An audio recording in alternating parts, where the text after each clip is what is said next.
In all the models we've discussed so far, the main unknown has been a single scalar valued function. And it was the kind of function you see in calculus 1, a real number input, a real number output. What we want to do here is that we want to talk about a model with multiple unknown functions. Again, the type of functions you see in calculus 1, but instead of having one, we have more than one unknown functions, and this will lead to a system of ordinary differential equations. This particular model that we're going to study deals with the spread of a pandemic, similar to the situation with the COVID-19 in 2020. So I really hope you enjoy the discussion that we will have here. So what is the situation? Suppose a community is struck by an epidemic or a pandemic. Then obviously the medical authorities, they will try to contain the spread of the disease if possible. And the important issue is how many people will contract the disease if no restrictive measures are introduced. So once you know this, then a plan of action can be devised depending on the seriousness of the disease. And what we want to do here, we want to construct a simple mathematical model relating to the spread of pandemic under the assumption that no restrictive measures are introduced. So let me actually write this down. Here, we will construct one of the simple mathematical models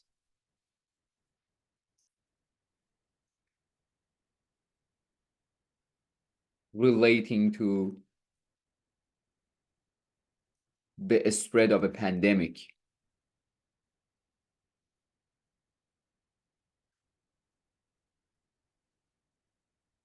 This particular model that we will discuss, it is known as the SIR model, known as the SIR model. This S here, as we will carefully also discuss, stands for susceptible. I stands for infected or infectious. I'm going to explain that in our model, we will not distinguish between infected and infectious. And then R stands for removed. I will carefully explain what we mean by each of these terms. So let me go over the assumptions for this model, the objective of our model. The first thing that you should know about this model is that this model divides the population into 3 groups. So let me write that. The SIR model divides a given population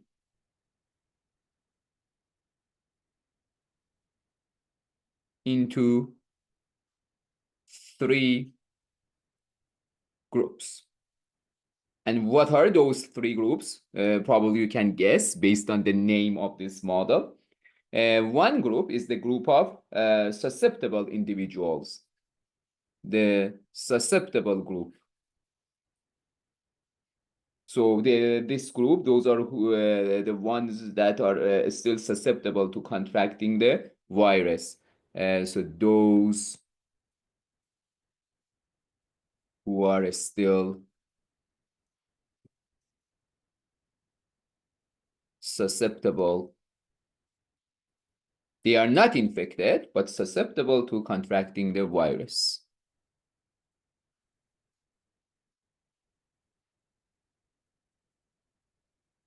The disease.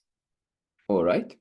And then the second group, the infected group or the infectious group, I'm going to explain that we're not going to distinguish between the 2 terms. the infectious group. So these are the people who are infected and can spread the disease to others. Those who are infected and can spread the disease to others. In our model, we're going to assume that everybody who is infected, they are able to spread the disease to others. So every infected person is also infectious. And the removed group, so who are these guys? The removed group includes those who have recovered and also those who died because of the virus, because of the disease. Both of them are in this group. So I didn't use the letter R for recovered. I called it removed. We are including both cases. So includes those who have recovered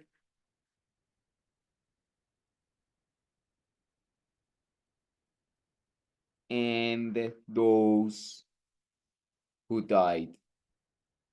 And we are assuming that when somebody is recovered, they will not get the disease again. All right. They will not contract the virus again once you are recovered. All right. I'm gonna make a like a comprehensive list of all the assumptions, hopefully very soon. So these are the groups that we have. So what is the goal of this model? The goal of the model is to determine the number of people in each of these groups at any given time during the pandemic. The goal of the model that we're going to build together is to determine, here I mean estimate, determine the number of people in each category as time goes on. So what are the unknowns in this model? What are the functions that we are trying to find? So here is the list of, so here are our unknowns.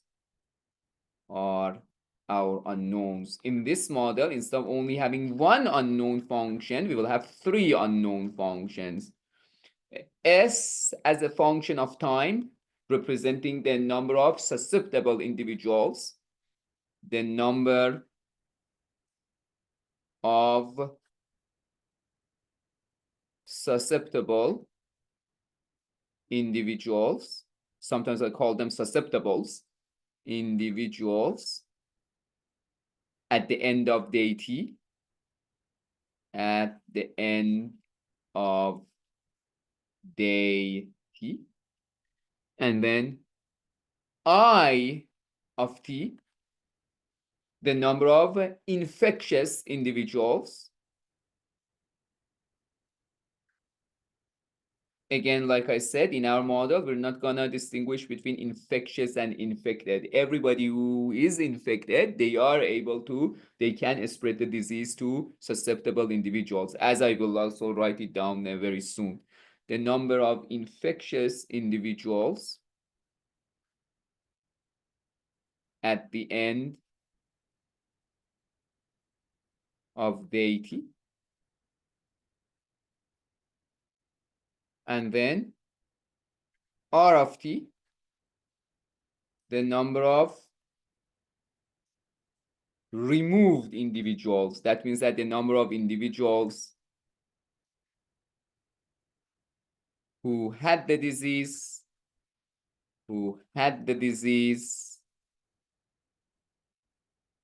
but by the end of day t, by the end of day t,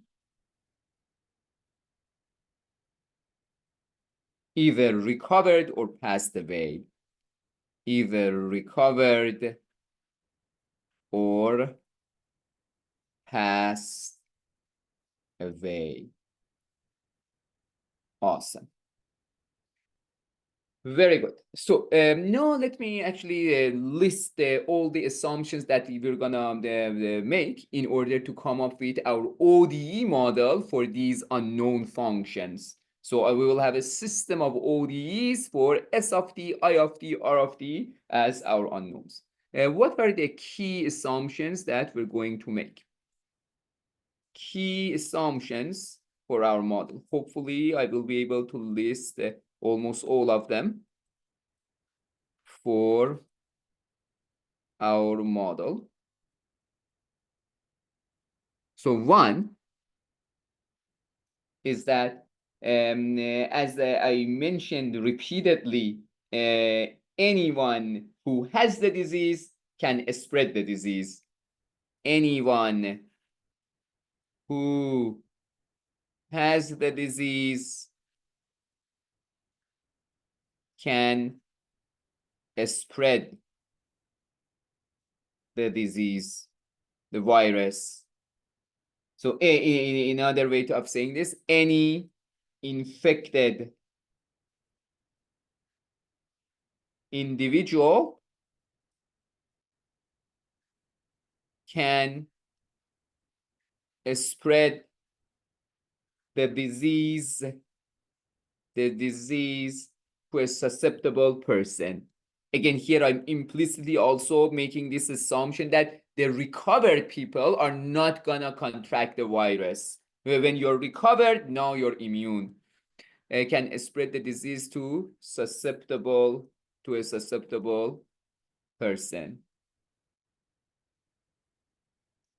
And then as like a consequence of this, if we want to be like technical about the terms that we are using in our model, infected is the same as infectious. Infected individual, infectious individual. Infectious is usually used for, that is the term used for a person who is able to spread the virus. For us, infected is the same as infectious. So two, another assumption that we're going to make is that everyone, there is no natural immunity. Now, I'm going to write it as everyone who has never been infected, has never been infected, is considered susceptible. Susceptible. So that means that there is no natural immunity in the population. There is no natural immunity in the population. You will soon see how each of these assumptions will play a role in creating our mathematical model. There is no natural immunity in the population. The third assumption that we're gonna make for this model, and again, I went over this. I wanna like very carefully write this again. I wanna be careful about all the assumptions that we're making. I mentioned this multiple times, but now I'm gonna write it. Individuals who have recovered can no longer contract the disease.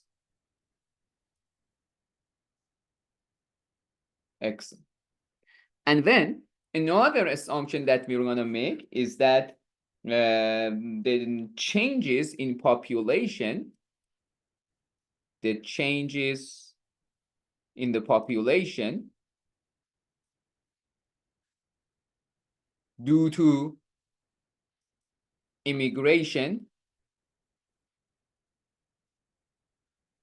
birth, or death from causes other than the disease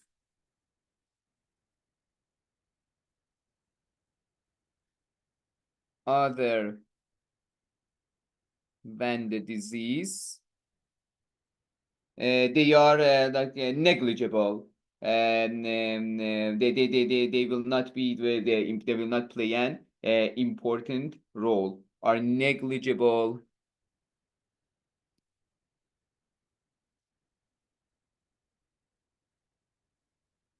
during the pandemic. The main cause for the change in population is the disease and the pandemic. That is what's happening for death. I have to be very careful. The main reason of death here is the disease due to pandemic. The death due to other reasons will not play a role, and we are assuming that immigration, birth, they are not gonna impact the total population by a great deal. It's negligible. The impact that they have is negligible during the pandemic. So let me actually be more careful about this. I want to be very careful about the assumption that we're making here.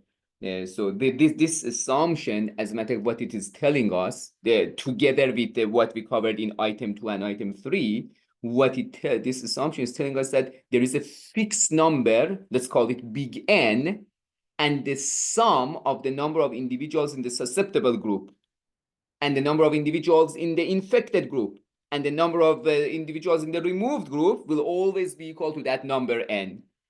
I wish I had started actually with this. This would have been even clearer than what I just wrote here or what I just said. So let me write this assumption.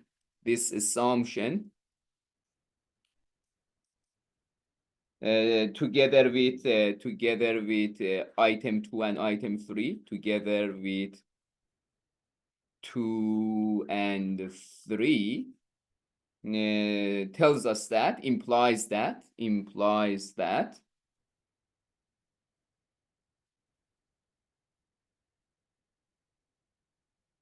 there is a fixed number. I'm going to call it big N. Maybe we should refer to this big N as the total population. There is a fixed number big N.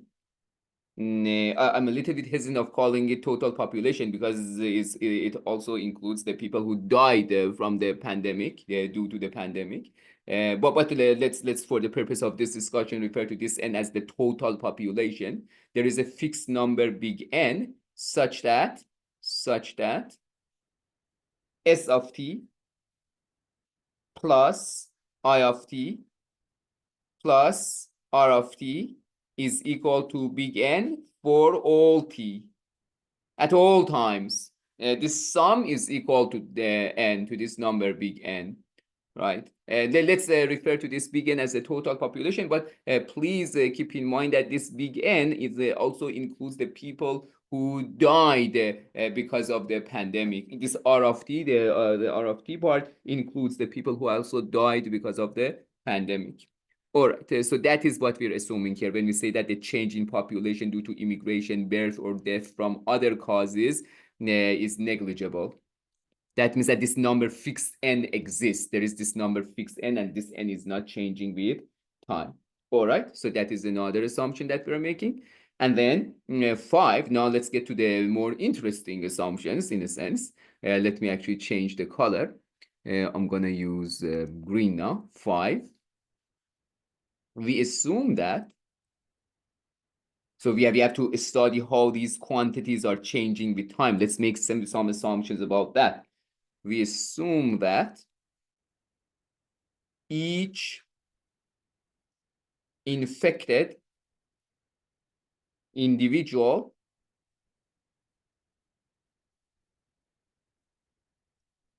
has a fixed number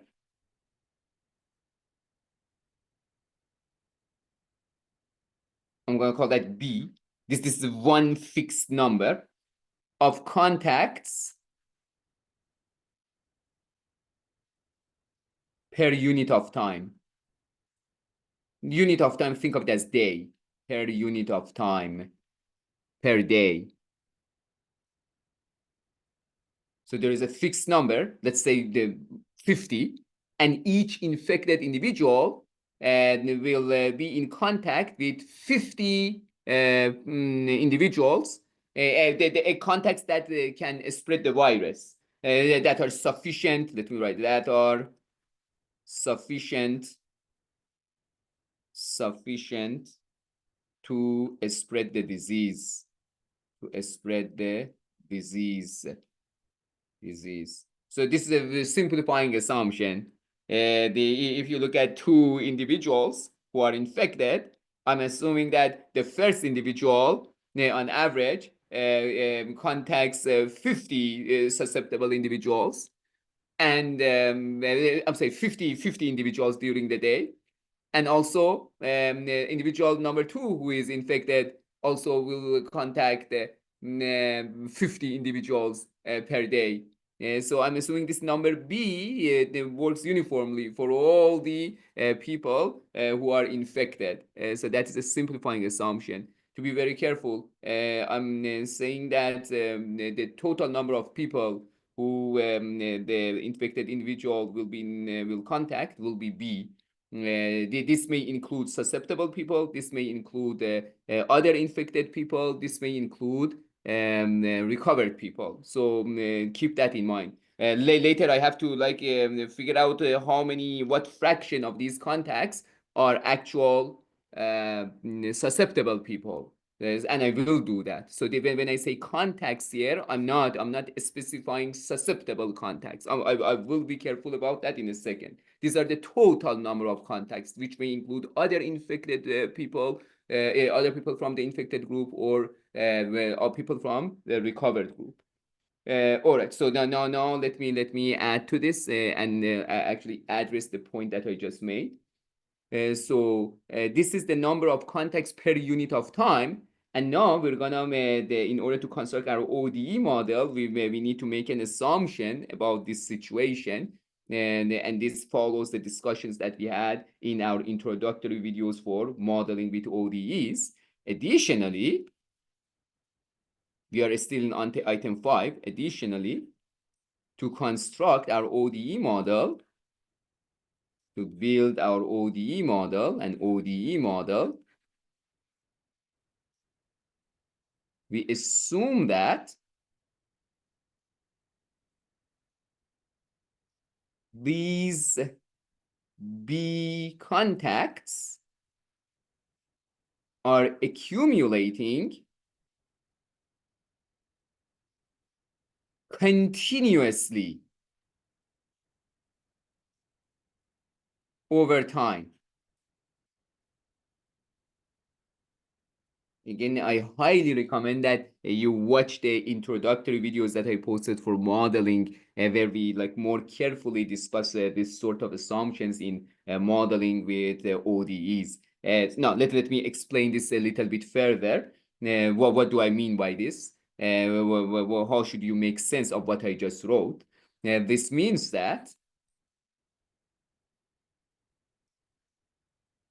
over a time interval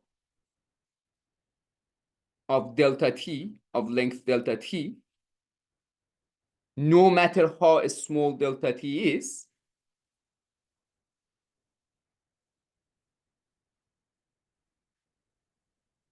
eventually we will let delta t go to 0. Eventually,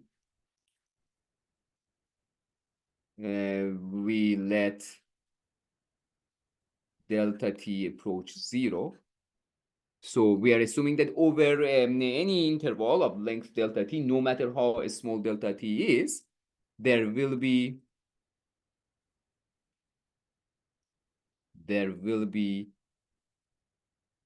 B times delta t contacts. That is what I mean. The contacts are accumulating continuously over time. So let just to be clarify this. For example, so we started by saying that per day there will be B contacts, but the way you should think of it when I say per day there will be B contacts, you should think of it as this is happening continuously through time. During each hour of the day, which is the 1/24th of a day, 1/24 of a day,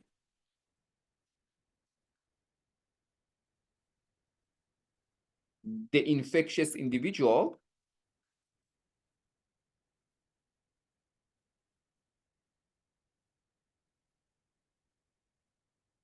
will have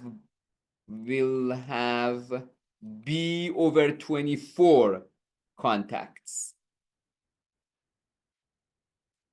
During each minute,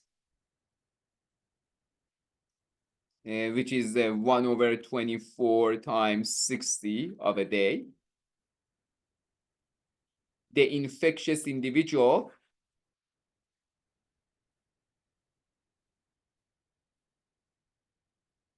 will have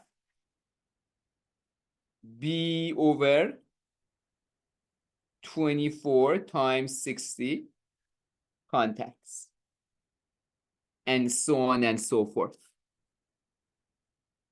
So this is what I mean when I say that think of it as accumulating continuously over time, this number of contacts per day. And of course, I totally understand that this may not match the reality, right? However, it's a useful simplifying assumption for constructing our ODE model. Because the ODE model, by definition, it involves derivatives, which are quantities that are obtained when you send delta t go to zero. So if you want to have an ODE model, you need to make assumptions like this one. And of course, we may say that, oh, this is too unrealistic. That's okay. Build your model. Later, you can check the quality of your model, testing it, comparing it with the actual data. Where you may say that maybe this was too much. This was not a good assumption. So build the model, and then you can compare the results from your model with the actual data and see whether it's a good model, whether you have to change some of the assumptions that you made. So let me actually write the things that I just said. So this kind of assumption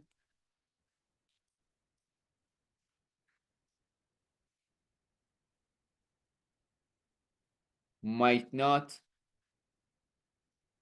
perfectly match reality,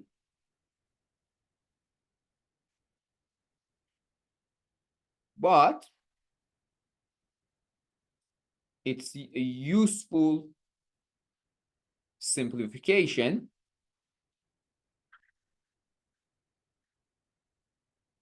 for building an ODE model,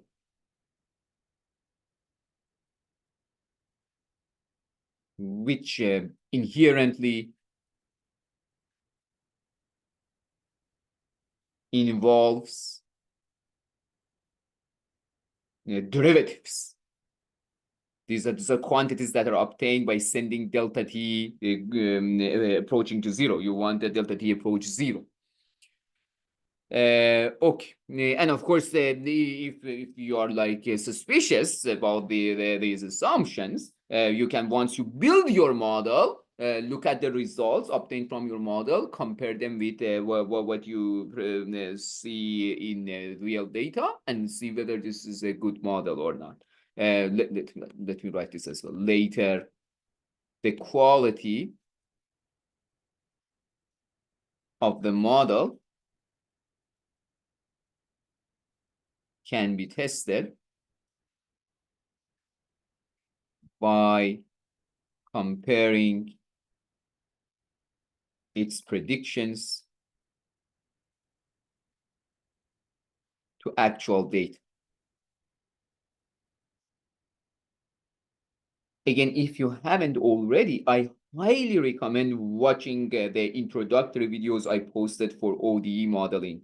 That is where we discuss this type of assumption in ODE modeling, what it actually entails, right? We had a discussion about the type of assumption that we just made here in our introductory videos for ODE modeling. All right, so far so good. So that was item 5. I made the assumption that each infected individual will have B contacts per day, and I told you there is a particular way that we interpret this. We are interpreting this as happening continuously through time, accumulating continuously through time, these B contacts. And also, I have to be again very careful when I say B contacts. Maybe at some point I said B contacts with susceptibles. That was the wrong statement to say. The correct statement is that the assumption is that there will be B contacts Some of these contacts may be susceptibles. Some of the contacts may be the recovered people, or maybe other infected individuals, right? Now, in the next item, I'm gonna be specific about what portion of these contacts will be with the susceptible individuals, and then when those are the contacts that can spread the disease. Okay, so actually, let me scroll up.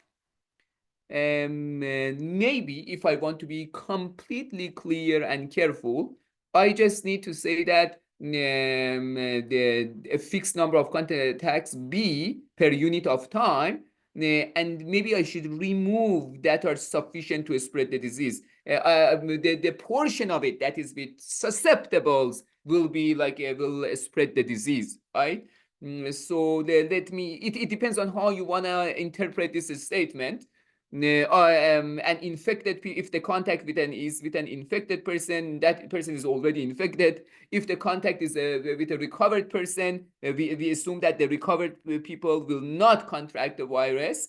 So the part of these contacts that they actually will contract the virus, there will be the portion of these contacts that are susceptibles. And I'm gonna be careful about that. So you can leave this sentence there, but be careful about how you wanna interpret this sentence. All right. So now I'm gonna focus on this issue. That will be item 6 in the list of assumptions that we are making and how we are doing the modeling here. For any delta t, I'm going to start with this comment, which is again based on the discussions that we had in our introductory videos. For any delta t that is sufficiently small,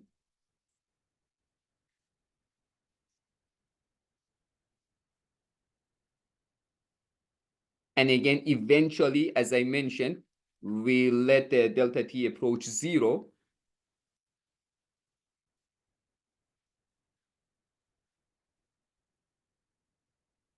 We can approximate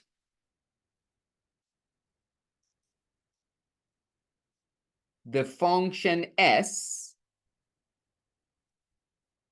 the function that represents the number of individuals in the susceptible group, over the time interval from t to t plus delta t with a constant function if delta t is very small, although s is varying with t, s is changing with t. Over this interval, we can approximate it with a constant function if delta t is very small, with a constant function whose value is equal to the value of s at the left endpoint of this interval, whose value, again, we had this discussion in one of the introductory videos that we had for ODE modeling. Please, again, I'm going to recommend that you go back, watch those videos again, whose value is always equal to the value of s at the left endpoint of the interval. So generally, s is changing on this interval. It's not a constant function, but if delta t is very small, you can approximate the value of s over the interval with, if delta t is very small, you can approximate the value of s over this interval with the value of s at the left endpoint. You assume that is constant over this interval. So keep that in mind. And now we assume a homogeneous mixing of the population.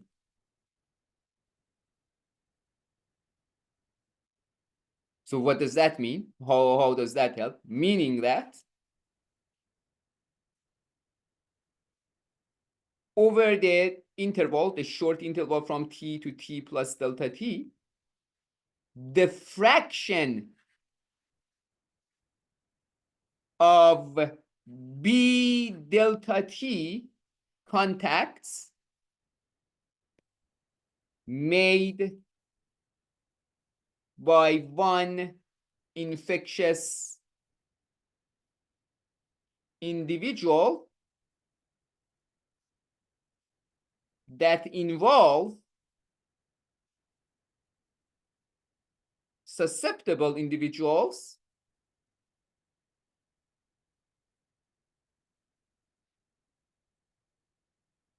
is approximately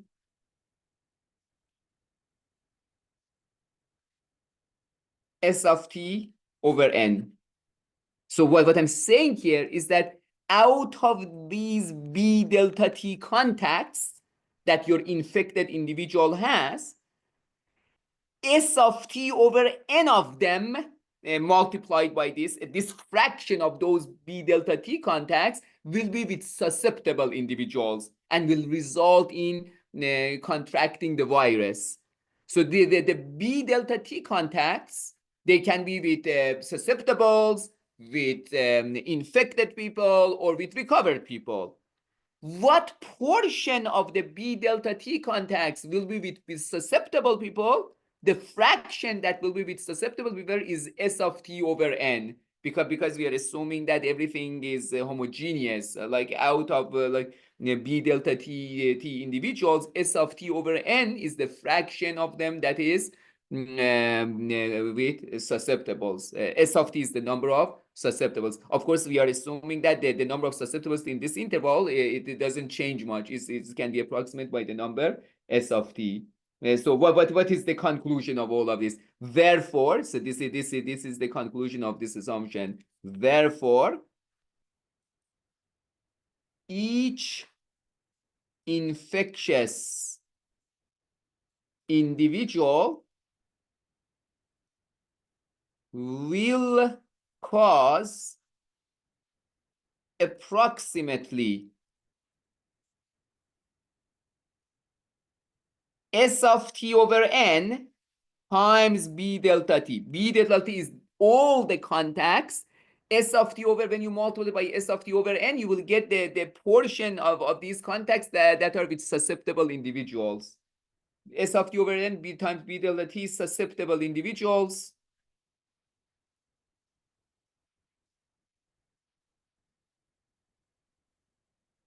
Contract the virus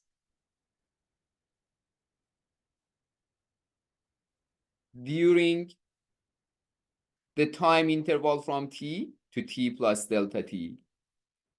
Okay.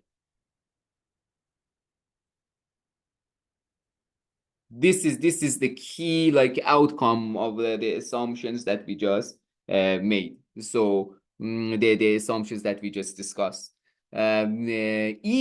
Each one of the infectious individuals during the time interval from T to T plus delta T will cause this many people to get sick. That is what's happening. And this is actually, I'm not also going back to that sentence that I crossed out, that every time an infectious individual will be in contact with a susceptible, we are considering this as like spreading the disease. That is what I meant there. I said that those contacts are potentially capable of spreading the virus. That is what that sentence was about. But I noticed that it might be misinterpreted, so I crossed it out. Now you know exactly what I meant by that. All right, now what is the next assumption? And let me use a different color. 7. We further assume, so now I know what each one of the infectious individuals does. We further now but let's see what they do together, all of them together. How many new cases of the disease we will have because of all of the infected individuals that we have. To do that, we have to make another assumption. We further assume that no two infected individuals contact the same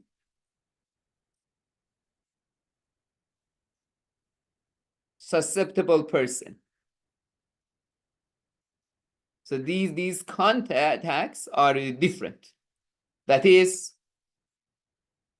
that there's no intersection between the contacts, the susceptible contacts of infected individual number 1 and the susceptible contacts of individual, the infected individual number 2. So how should I write this? That is susceptible individuals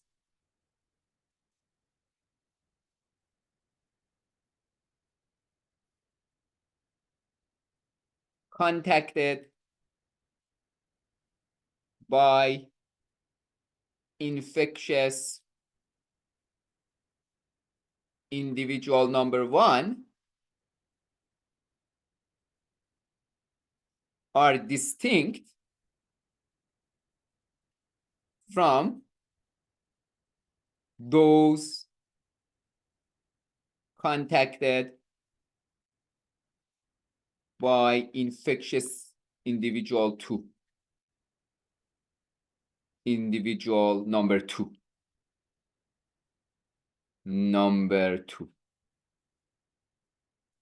All right.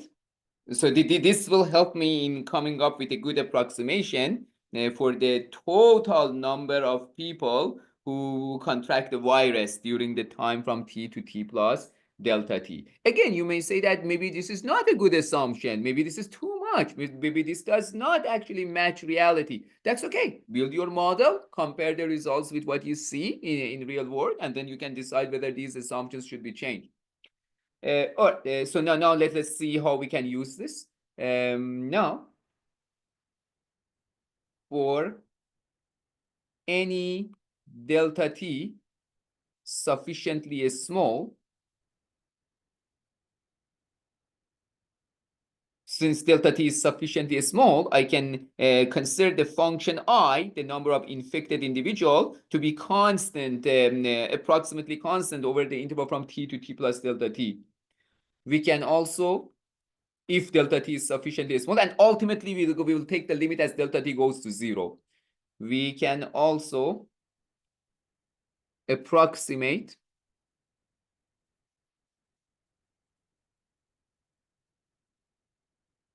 the function I, which represents the number of infected individuals, the function I over the interval from T to T plus delta T with a constant function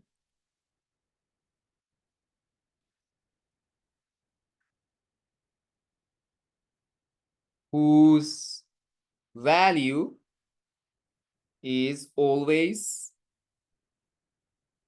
I at the left endpoint of the interval. I'm assuming that this I is not changing over this very, very small interval. Again, these are the type of assumptions that we discussed. The types of assumptions that we discussed in our introductory videos. These are the common in modeling ODEs. And again, remember that ultimately we will take the limit as delta T goes to 0. So that is the assumption that we're gonna make. Or over short intervals, we can assume S is constant, T is constant approximately. If ultimately we want to take the limit as delta T goes to 0. So let me summarize the consequences of 6 and 7. So to sum up, this is from 6 and 7. From 6 and 7. What we have discussed in 6 and 7. These are the things that we know. 1, from 6, I know that each infectious, what we learned in 6 and 7. That is what we are summarizing here. Each infectious individual causes approximately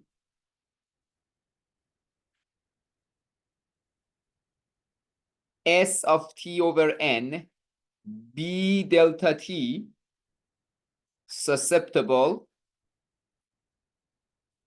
individuals to become infected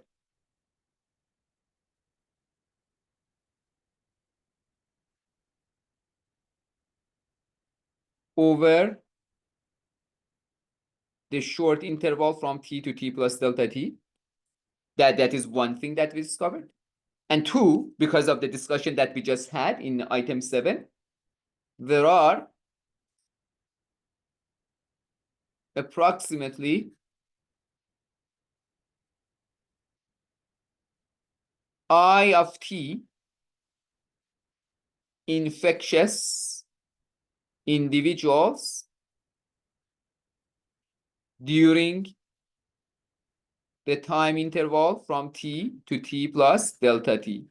Now, putting these two together, and also the fact that we just mentioned in the beginning of this item 7, when you put these things together, each infectious individual will cause this many susceptible individuals to become sick.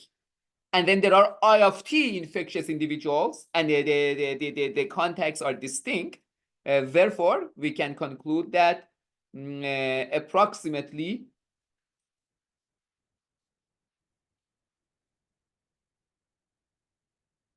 S of t over n B delta t, this is the effect of one infectious individual, and I'm gonna multiply it by I of t, the impact of all the infectious individuals. S of t over n, B delta t, I of t, susceptible individuals contract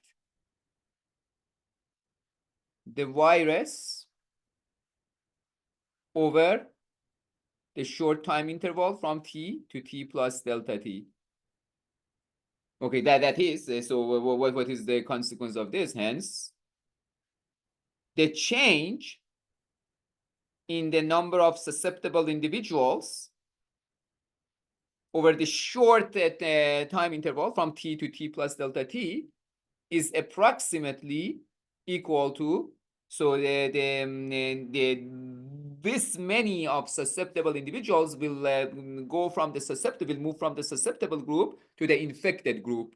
So it will be negative S of t over n B delta t I of t. The only change can be by moving from susceptible to infected. They cannot directly go to recovered, right? So this is a huge thing that we just discovered. Let me call this a star. No, we have a relationship for the change in the value of S during the time interval delta t. And these are key when you want to come up with the equation that involves the derivative of S. Very soon, I will use the star to come up with the derivative of S. But before that, let me write my last item in the list of assumptions. So that was 7, item 8. We assume that I need a little bit more in order to come up with equations for I of with the equation for I of t. We assume an R of t that a constant fraction of the infectious group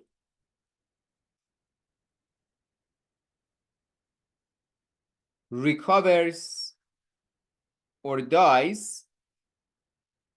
This is the biggest and the constant part. Is the big part. Recovers or dies per unit of time. Per unit of time. And again, everything is happening, accumulating continuously in time. So to construct our ODE model, this constant fraction, I'm gonna denote by K, by the number K. We denote this by the number K. We denote it by K per day. This is the fraction, for example, of in affected individuals that recover or die per day. The fraction of the K times the number of infected individuals. That will be the number that will recover. But I have to be careful about this. I want to tell you exactly how you should interpret this number K. So this is how we will do it to construct our ODE model. The way we think of this K is as follows. We assume this removal this removal from the infectious group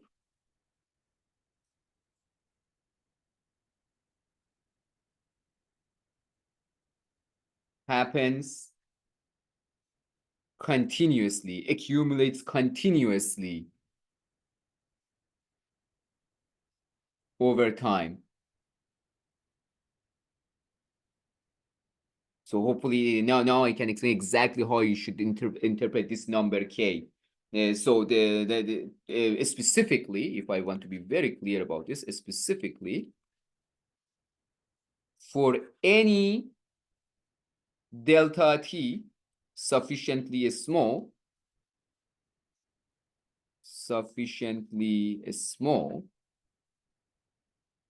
again, since delta T is sufficiently small, I can assume that I, what represents the number of infected individuals, is constant. It's approximately constant over the interval from T to T plus delta T, where we approximate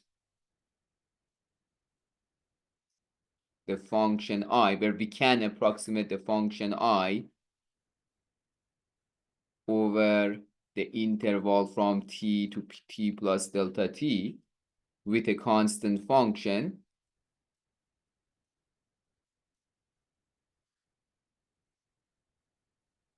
whose value is always equal to the value of I at the left end point of the interval. So assuming that delta T is small, so I can talk about the number of infected individuals over this interval, an approximate number. The number of individuals who recover or die over the interval from T to T plus delta T is approximately K delta T times I of T. This is actually how I want you to interpret K. Yeah, maybe saying that fraction per day, maybe that the way originally I wrote my sentence here on top. Maybe this is not very clear, because you may say that, Ali, the number of the number of individuals in the infectious group is changing through the day. If by per unit time you are talking about the day, the number is changing. So what should I multiply K with? With which number? Should I multiply it by what we have at the end of the day, at the beginning of the day? That's a very good question. No, you see how you should interpret this K. This K is a number such that every time you multiply K by delta T, for delta T is small, this K delta T will be the fraction of the infectious group that is recovered or died during the time interval from T to T plus delta T. We assume that there is such number K that will work. Regardless of what T is, if you consider the interval from T to plus the T to T plus delta T, this fraction they will recover. The fraction of the infectious group of infectious individuals. Maybe this will make things a little bit clearer. Recovered, died during T to T plus delta. Think about it like this K delta. And ultimately, we want to take the limit as delta T goes to 0. What is the consequence of this? Hence, what does this tell me about the recovered group? It tells me that if I look at R of T plus delta T minus R of T, the change in the number of individuals in the recovered group, the only way this change can happen is when an infected individual dies or an infected individual recovers. This I should refer to this as a removed group. The change in the removed group will be approximately equal to K delta t I of t. Okay, very good. Because as we discussed, this is the number of individuals who recovered or die over the interval from t to t plus delta t. This is another key result that now we have about the change in R. Let me call this double star. So now we have a star, we have double star, and this is how I want you to think about the K. That is like a good way to think about the K. As a matter of fact, the most precise definition of K will appear when I write when I take the limit as delta t goes to 0. That is maybe if you want to be completely mathematically careful about what this this number K represents, you have to wait for it so that I write the differential equation, and that is the K that I'm assuming that such a K exists. All right, folks, at this point, again, remember that these approximations become better and better as delta t goes to 0. These approximations, they become more accurate as delta t goes to 0. Now, I think we have enough information to actually write our system of ODEs. So let me change the color again. At this point, we have gathered enough information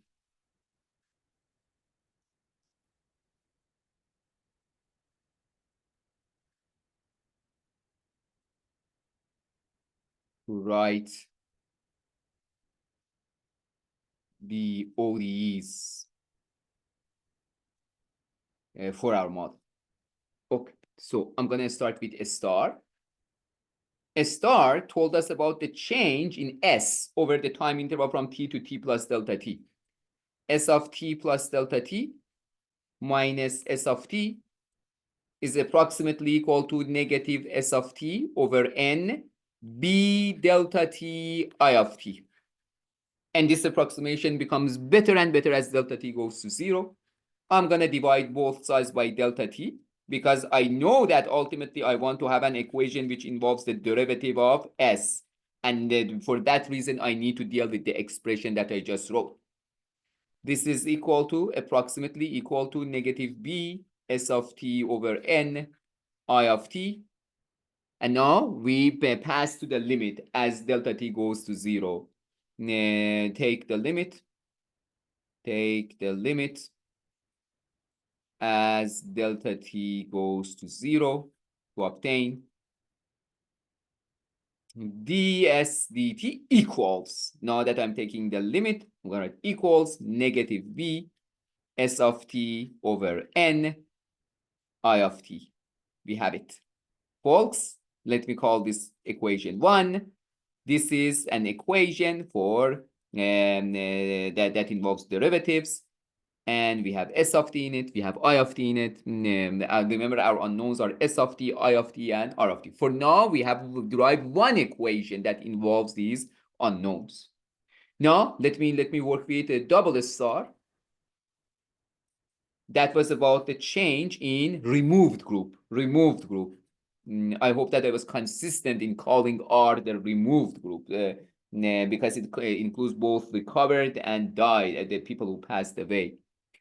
R of t plus delta t minus R of t is approximately k delta t I of t. The approximation becomes better as delta t goes to 0. So that means that R of t plus delta t minus R of t divided by delta t is approximately equal to k I of t. And now pass to the limit. Limit as delta t goes to 0 from the right, obviously, right? Delta t is a positive as delta t goes to 0. So that will tell me that dr dt is equal to ki of t. This is my k. K is a number. I'm assuming that there is a number k that makes this equality true. But in reality, when you want to measure k, you have to start with the description that I gave you, I think in the beginning of item 8, or maybe it was item 7.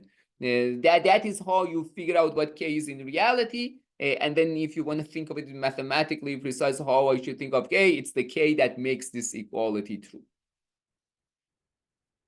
So I'm going to call this 2. So we have 2 equations now. And now I want to have a third equation. You can also call this d of r of t dt. Okay. How can I come up with an equation for I of t? That is the easiest. That is the easiest. So I'm going to write, finally,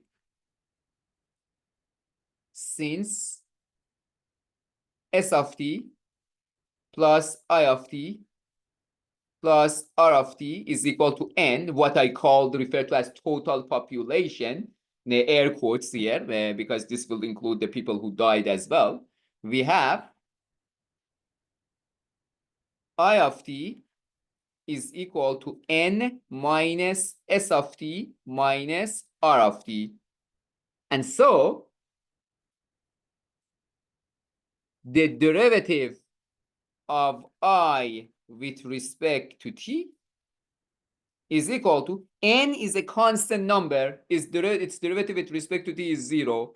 It will be negative ds dt, negative dr dt. And I have these two. The ds dt, I had it in 1. Dr dt, I had it in 2.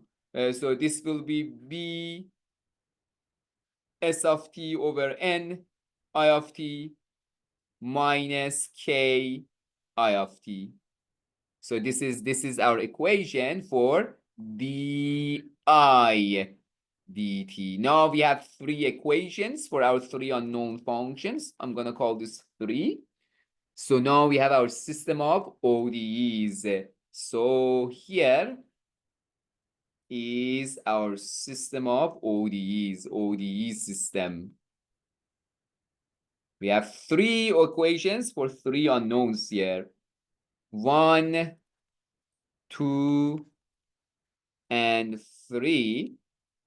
They will tell us that ds dt is equal to negative b. Everything is a function of time. S of t over n I of t. dr dt is equal to k I of t. B is a constant number, k is a constant number, n is a constant number. The only unknowns are s of t, r of t, I of t.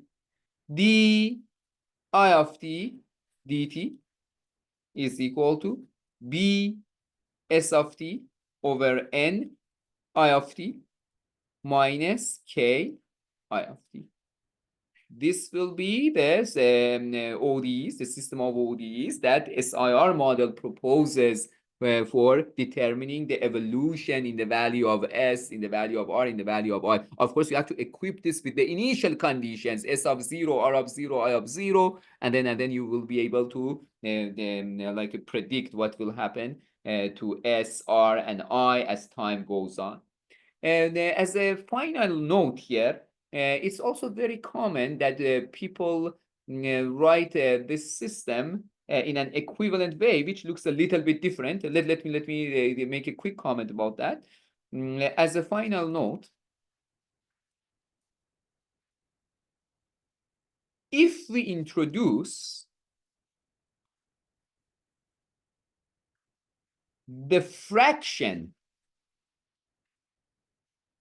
of total population, by total population here I mean n, in each of the categories,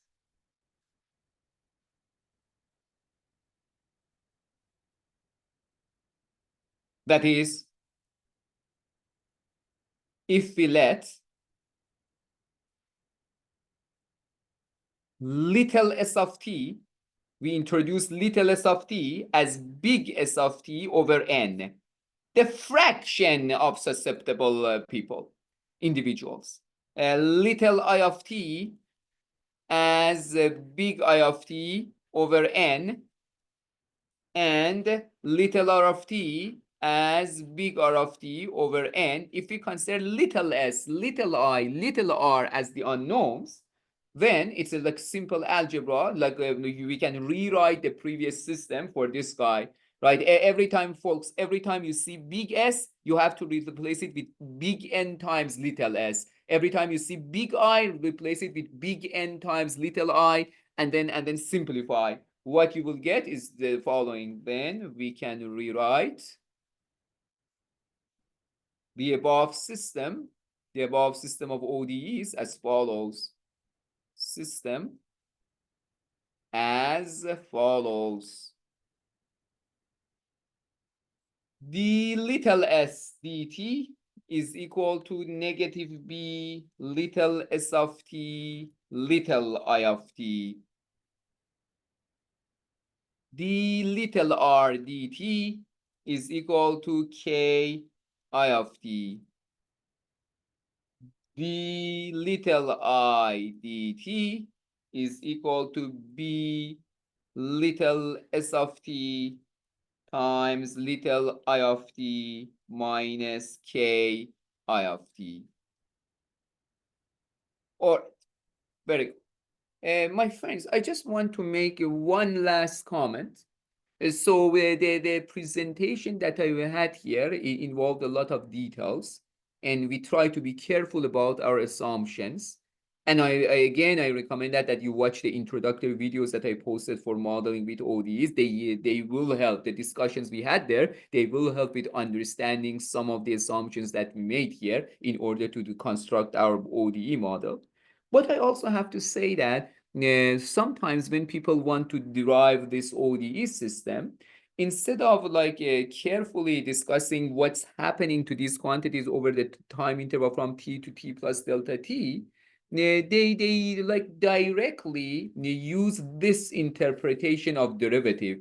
They say that, for example, the derivative of s with respect to t, I'm gonna interpret it as the change in S per unit of time, change in S per day, per unit of time, per unit of time. And then it would seem that this system of ODEs, you will arrive at this system of ODEs per day. You will arrive at this system of ODEs in like a simpler fashion. It seems that simpler. But as I discussed in the introductory videos, when you're doing this, when you're making this identification, because remember, DSDT is not change per unit time. It's actually limit as delta t goes to 0 of s of t plus delta t minus s of t divided by delta t. So you're in a sense, you're ignoring some of the details that are coming with this assumption. You're not explicitly mentioning some of the details that are coming when you're using when you are making this assumption. But that is just another way to come up with these equations in like a faster fashion. You will come up with this equation more quickly if you just do this. You say that every time I think about the SDT, I think about change in S per unit of time. Every time that the same for di dt or dr dt. Think of it as change per unit of time, and then maybe things will seem more natural in the derivation. However, again, my claim is that when you're making this assumption, when you're saying that change per day is the derivative, you're, as a matter of fact, you are making the assumptions that we made in my presentation as well, but you're not explicitly saying it. So think about this. Hopefully, everything will make sense. This is something that other people do. Others may do the following. Others may do the following to come up with the above model. Following to come up with the above ODEs. With the above ODEs. Awesome.